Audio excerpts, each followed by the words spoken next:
السلام عليكم ورحمة الله. كيفكم حبايبي؟ إن شاء الله بخير. اليوم راح نعمل مع بعض كانتون الدجاج الصيني بطريقة كتير سهلة ولذيذة.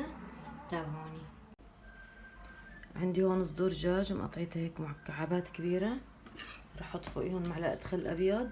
بسم الله.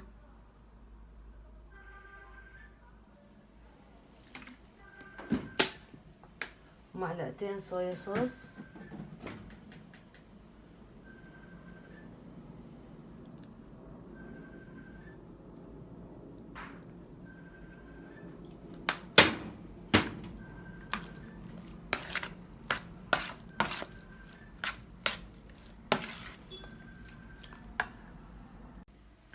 راح احط فوقهم معلقة صغيرة فلفل اسود ومعلقة صغيرة زنجبيل بودرة، معلقتين نشا ومعلقتين طحين كبار. الطحين والنشا معلقتين كبار. وراح احط ربع معلقة يعني نص معلقة صغيرة بيكنج باودر، واقلبهم كلهم مع بعضهم. خلي حبات الدجاج كلها مغلفة بالطحين.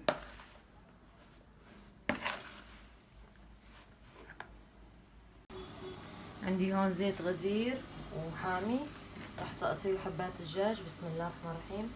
نسقطهم واحدة واحدة.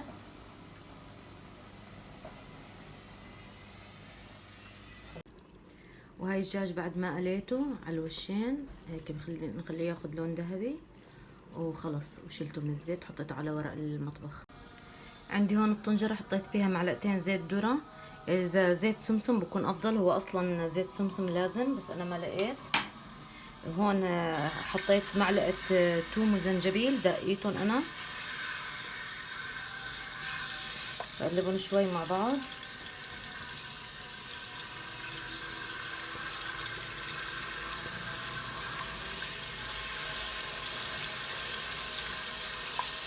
ريحة الثوم مع الزنجبيل خيال. عندي بصل مقطعيته مكعبات كبيرة، حطه فوق الثوم والزنجبيل وبقلبهم لحد ما تدبل معي البصلة.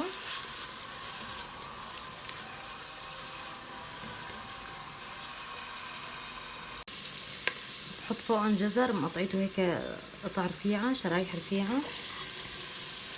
لازم تكون رفيعة شرايح الجزر، فيكم تقطعوها بشكل مدور او مكعبات بس المهم تكون رفيعة. بقلبهم بتركهم هيك شغلة 3 دقايق مع بعض.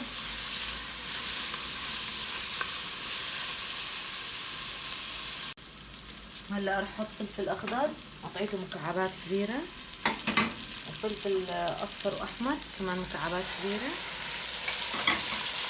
قلبهم مع بعض.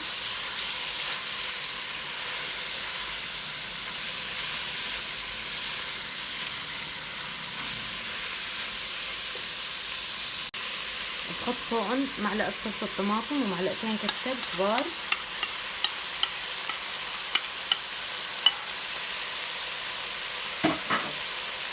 معلقة شطة سائلة.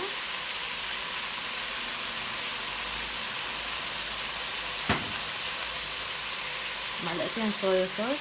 بسم الله. معلقة خل.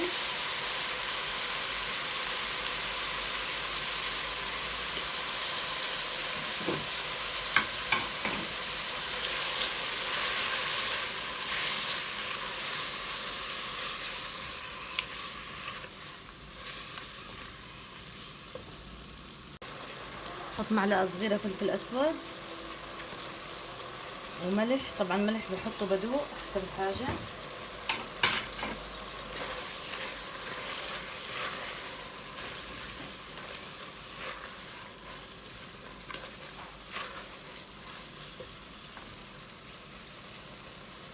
وبحط شي كاس مي. بسم الله.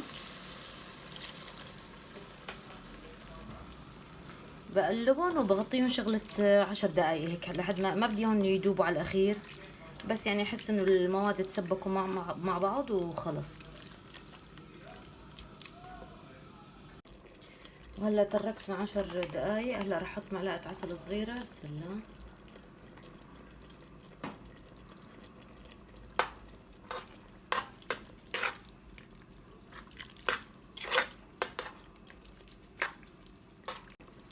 هلا بحط الدجاج اللي قليناه. بسم الله.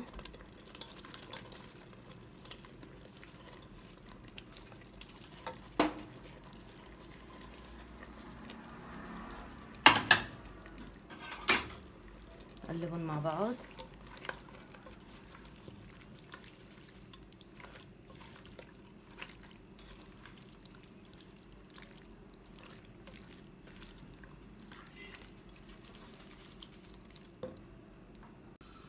هلا عندي كاس مي هون، مي عادي يعني درجة حرارة الغرفة المطبخ، لا باردة ولا سخنة. بحط فيها معلقة نشا كبيرة، بقلبهم منيح مع بعض.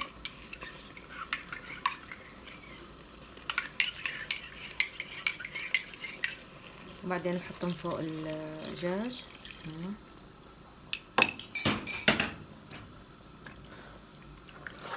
بقلبهم مع بعض وبتركهم شغلة 5 دقايق بس يتسبكوا. صارت أكلتنا جاهزة إن شاء الله.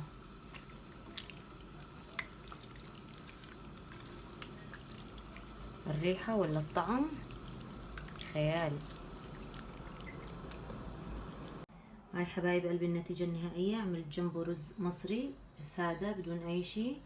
جربوها واعطوني رأيكم، الطعم خيال. لا تنسوني من الدعم واللايك والشير والاشتراك بالقناة، محتاجة لدعمكم. ربي يسعدكم يا رب.